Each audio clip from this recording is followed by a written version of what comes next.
오늘 우리가 함께 읽은 이 말씀은 우리가 너무나도 잘 알고 있는 이 다윗과 골리앗의 그 싸움에 대한 말씀입니다. 이 교회학교에서부터 시작해서 너무나도 많이 들은 내용이기 때문에 인상 깊은 내용이기도 하고 해서 쉽게 잊혀지지 않는 말씀이기도 합니다.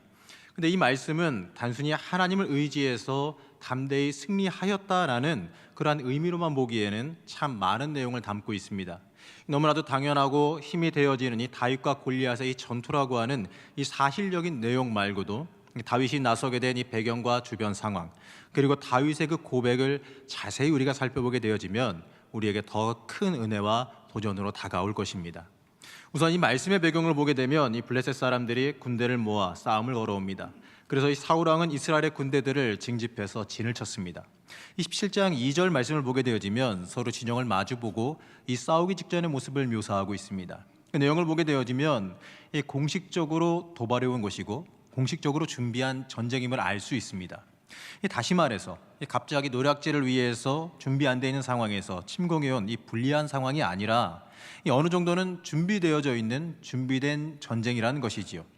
이제 전통적인 전쟁 방법에 따라서 군대와 군대가 마주 싸우는 이 전투가 벌어지기 직전입니다. 이 말씀에서는 블레셋 진영에서 싸움을 도두는 자가 나왔다라고 말하는데 그게 바로 그 유명한 골리앗입니다. 이 막연히 큰 사람이다라고 생각하는 이 가드 사람 골리앗에 대해서 조금만 더 살펴보면 이렇습니다. 우선 이 가드 사람은 거인족입니다. 이 출애굽하여서 이 정탐꾼들이 가나안 땅을 돌아보고 놀라서 그들에 비하면 우리가 메뚜기 같다라는 표현을 했던 족속이 바로 이 가드 사람입니다. 이들은 이 아낙이라는 자의 후손인데 이 아낙은 노아의 홍수 때 생존한 이 거인족의 후손이라 불리웁니다. 이 그들이 가나안 땅으로 흘러들어와 정착했다는 것이지요. 그래서 하나님께서는 이스라엘 민족에게 이 가나안 땅의 민족들을 멸하라라고 명령하신 겁니다. 바로 이 죄의 심판을 받아야 되는 자손이기 때문이지요. 이러한 골리앗이 오늘 말씀에서는 하나님을 저주하면서 이스라엘의 군대와 대적하고 있는 것입니다. 이 골리앗의 키가 6규빗 한 뼘이라고 설명하는데 사실 이 구약의 이러한 도량형만으로는 실제 키가 얼마인지 헤아려 보기가 좀 어렵습니다. 이 지금의 도량형으로 환산해 보면은 최소한 2m 80에서 2m 90cm라고 도량형으로 환산해 볼 수 있습니다. 지금 거의 한 190cm 정도쯤 되는 우리 길남주 목사님만 보더라도 얼굴을 마주보고 얘기하기가 사실 힘듭니다. 제가 좀 키가 작은 편이라 얼굴 마주보고 얘기하고 있으면 자꾸 목이 아픕니다. 근데 190도 그런데 2m 90이면은 상상도 안 가는 키지요. 그래서 너무 크다 보니까 이게 진짜일까 의심하는 분들이 좀 있는데 지금도 이 아프리카 수단 남부의 톤지라는 곳에 가면 이 딩카족이라고 하는 사람들이 있습니다. 이 사람들은 작은 사람이 180 이상이고 큰 사람은 2m가 기본으로 훌쩍 넘는 족속이라고 합니다. 이들을 통해서 큰 종족이 실제로 존재했음을 알 수 있습니다. 그리고 이 고대에 거인족이 존재했다라는 것은 이 고고학적으로도 인류학적으로도 연구되고 있기 때문에 의심의 여지가 없습니다. 어쨌든 간에 이 크고 이 장대한 골리앗이 앞에 나와서 외칩니다. 이 싸움 전에 1대1로 붙어서 기싸움하자는 것이지요.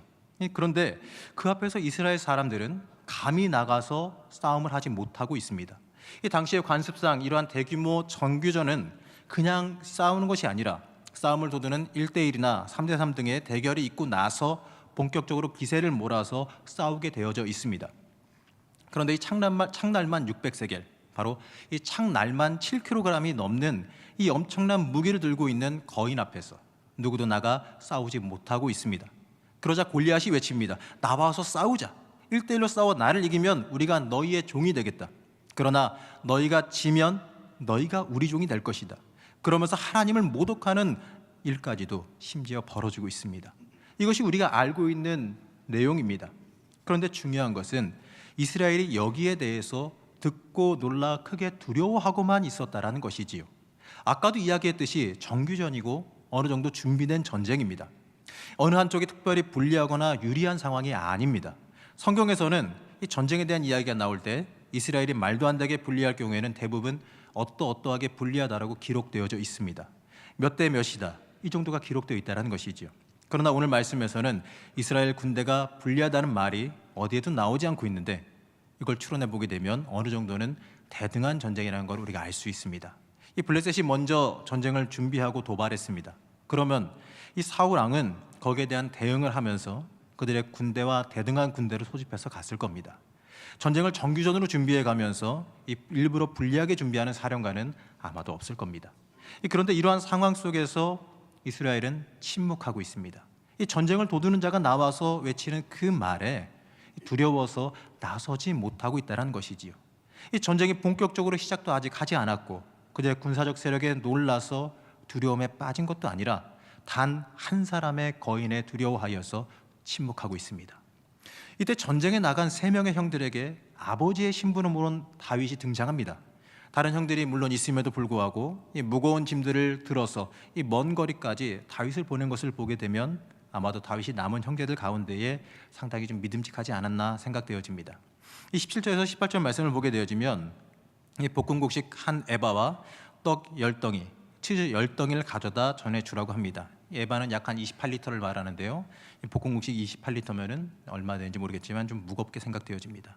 물론 22절에 짐을 지키는 자가 있다는 것을 보게 되면 돕는 사람이 있었던 것 같지만 먼 거리와 이 만만치 않은 무게의 물건을 배달시킨 건 사실입니다. 그러한 다윗이 이 블레셋 거인이 나와서 불경스럽게 외치는 소리를 들었습니다. 동시에 그 모습과 그 소리를 듣고 심히 두려워해서 도망하는 이스라엘 사람들의 모습도 봅니다. 다윗이 분노하고 의아하여서 묻습니다. 아니, 이 사람이 누구길래 하나님의 군대를 모욕합니까? 조금 전에도 말씀드렸지만 이스라엘이 두려워하고 있는 것은 한 사람인 골리앗입니다. 1대1 대결에서야 물론 막강할 것이지요. 하지만 다수의 사람이 덤벼든다면 어떠할까요? 이 어느 정도의 희생은 물론 나오겠지만 아마도 물리칠 수 있으리라 봅니다. 그리고 골리앗도 이 화살 공격이나 이런 원거리 공격이 두려웠는지 그 앞에 방패병들을 세우고 있습니다. 이 41절에서 다윗에게 나올 때 방패든 사람을 앞세우고 나왔다는 것을 보면 이것을 알 수 있습니다. 나와서 크게 외치고는 있지만 사실 화살 공격 같은 이 원거리 공격은 두려워했다는 것이지요. 이스라엘이 만약에 1대1 대결을 무시하고 밀어붙였다면 좀 모양은 조금 망가졌을지 몰라도 전면전으로 충분히 돌입할 수 있었을 겁니다. 이스라엘은 어찌 보면 넘겨도 될 문제 앞에서 붙잡혀서 꼼짝도 못하는 모습을 보이고 있는 것이지요. 이 싸움은 흔히 말하기를 기세싸움이라고도 말합니다. 이 기세싸움에서 밀려서 대등한 어쩌면 더 좋은 군사력을 가지고도 꼼짝을 하지 못하고 있다는 것이지요. 사실 하나님의 군대, 이 하나님의 군사, 하나님의 이름으로 나선다면 이들에게 있어야 되는 것은 영적인 담대함입니다. 하나님이 이기게 해주실 것이다, 하나님께서 승리하게 해주실 것이다 라는 그 믿음이 그들에게 있어야 할 것입니다. 그렇다면 이 골리앗이라고 하는 이 문제를 넘어서려는 모습을 보여야 했습니다. 그러나 이스라엘은 지금 이 장면에서 망설이고 있습니다. 여기서 우리는 망설이면 아무것도 하지 못하는 것을 봐야 합니다. 이 사단은 우리를 항상 망설이게 만듭니다. 무엇이든지 하지 못하고 망설이며 주저하게 만든다라는 것이지요. 이것은 우리를 속이는 소리에 불과합니다. 할 수 있는 능력이 있고 상황이 주어졌음에도 불구하고 하지 못하게 우리를 속입니다. 우리를 두렵게 만듭니다. 그러다 보니 이 아무런 움직임도 할 수 없이 그저 두려워하면서 그 자리만 맴돌게 만든다는 것이지요. 오늘 말씀에서 나오는 이스라엘 군사들이 어쩌면 바로 이러한 모습일지도 모릅니다. 그러자 이 사울 왕이 다윗이 이렇게 외치자 그 이야기를 들은 사울 왕이 다윗을 부릅니다. 그때 다윗은 말합니다. 30절 말씀을 읽으면 이렇습니다. 다윗이 사울에게 말하되 그로 말미암아 사람이 낙담하지 말 것이라. 주의 종이 가서 저 블레셋 사람과 싸우리이다.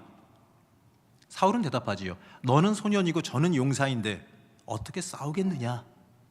그러자 다윗은 말합니다. 34절에서 36절 말씀입니다. 주의 종이 아버지의 양을 지킬 때에 사자나 곰이 와서 양떼에서 새끼를 물어가면 내가 따라가서 그것을 치고 그 입에서 새끼를 건져내었고 그것이 일어나 나를 해하고자 하면 내가 그 수염을 잡고 그것을 쳐 죽였나이다.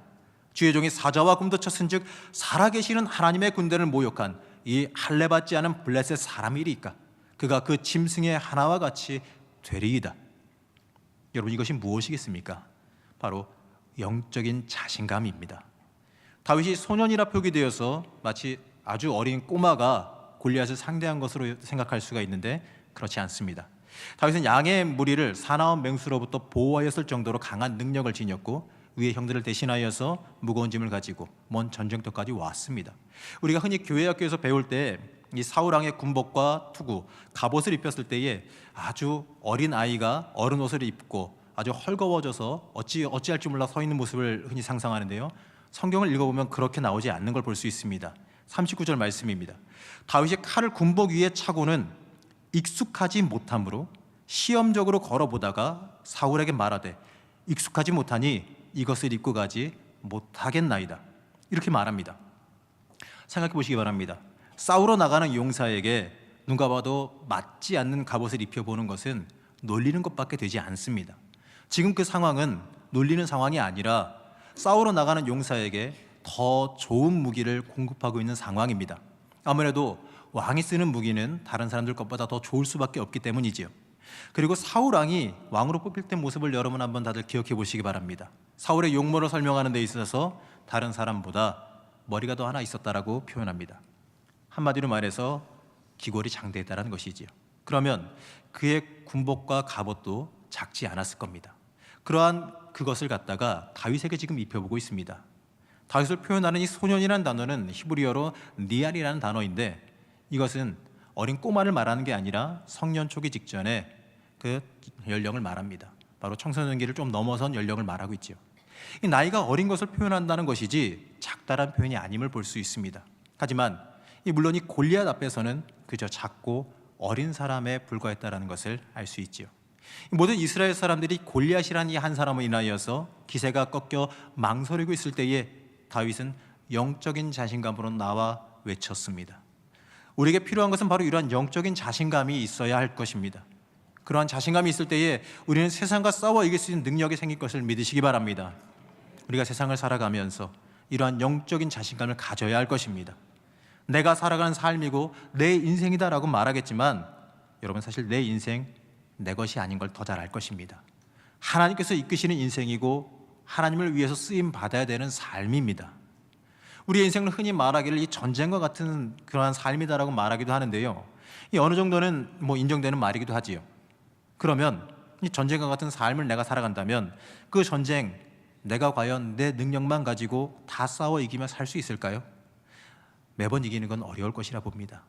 그 싸움 하나님께서 이기게 해주셔야지만 이길 수 있는 전쟁임을 우리는 믿고 기억해야 할 것입니다. 여러분 우리는 예수 믿는 사람입니다. 하나님의 사람들입니다. 그러한 사람들이 영적인 자신감이 없으면 어떻게 하겠습니까? 우리는 하나님의 능력으로 항상 승리할 수 있다는 영적인 자신감을 가슴 깊이 품어야 할 것입니다. 이 다윗이 골리앗 앞에 서자 이 골리앗은 아무래도 좀 어이가 없었는지 외칩니다. 네가 나를 개로 여기고 막대기를 들고 나오느냐? 너를 새와 들짐승의 먹이로 주겠다. 그러자 다윗이 외치지요. 오늘 우리가 함께 읽은 그 말씀입니다. 너는 칼과 창과 단창으로 내게 나아오거니와 나는 만군의 여호와의 이름 곧 내가 모욕하는 이스라엘의 군대에 하나님의 이름으로 내게 나아가노라. 오늘 여호와께서 너를 내 손에 넘기시리니 내가 너를 쳐서 내 목을 베고 블레셋 군대의 시체를 오늘 공중의 새와 땅의 들짐승에게 주어 온 땅으로 이스라엘의 하나님이 계신 줄 알게 하겠고 또 여호와의 구원하심이 칼과 창이 있지 아니함을 이 무리에게 알게 하리라. 전쟁은 여호와께 속한 것인즉 그가 너희를 우리 손에 넘기시리라. 여러분 이 얼마나 놀라운 선포이자 선언입니까? 간단하게 말하면 오늘 제목입니다. 너에게 하나님이 계신 줄 알게 하겠다. 바로 이것입니다. 여러분 이것이 바로 우리가 믿는 자들이 바로 가져야 되는 마음이자 선포라는 것입니다.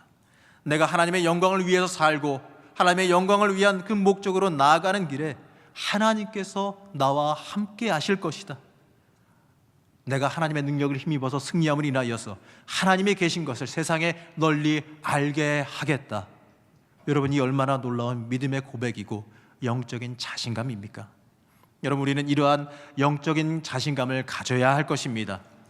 이러한 영적인 자신감은요 믿음의 자신감입니다. 하나님이 나와 함께 하신다.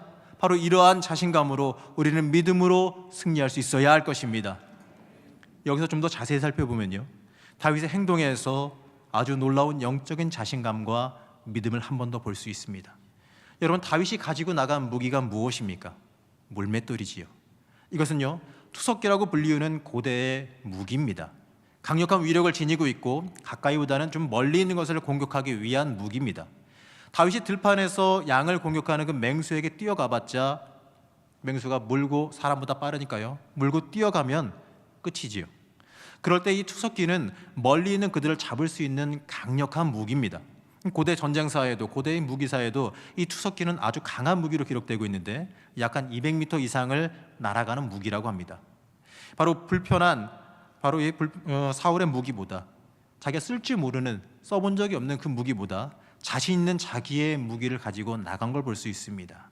이것을 보고 알 수 있는 것은 우리의 인생 속에서도 하나님께서 우리의 삶의 자리를 들어서신다는 것을 볼 수 있습니다. 나랑 상관없는 특별한 무엇인가를 내가 배워서 쓰임받는 게 아니라는 것이지요. 내가 가장 잘하는 것, 내가 준비되어진 것을 통하여서 하나님께서 나를 쓰신다는 걸 우리는 믿어야 할 것입니다. 어떤 분은 이렇게 말합니다. 내가 할 수 있는 게 없어서, 할 줄 아는 게 없어서 헌신을 못하겠습니다. 그거는 죄송하지만 변명이자 핑계에 불과한 것이지요. 내가 청소도 잘할 수 있습니다.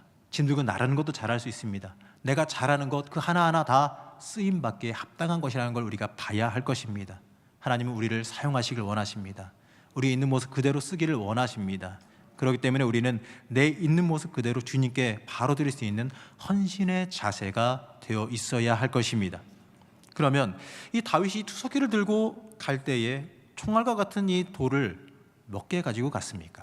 오늘 말씀해 보게 되어지면 성경은 5개의 돌을 가져갔다라고 기록하고 있습니다.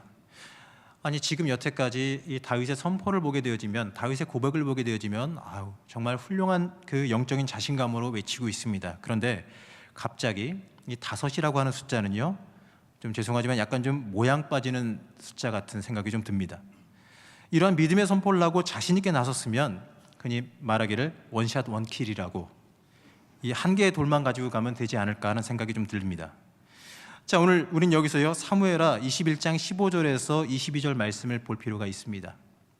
거기에 보면 이 가드의 장대한 사람, 이 골리앗과 같은 이 종족의 거인들을 다윗의 장수들이 죽이는 장면이 나옵니다.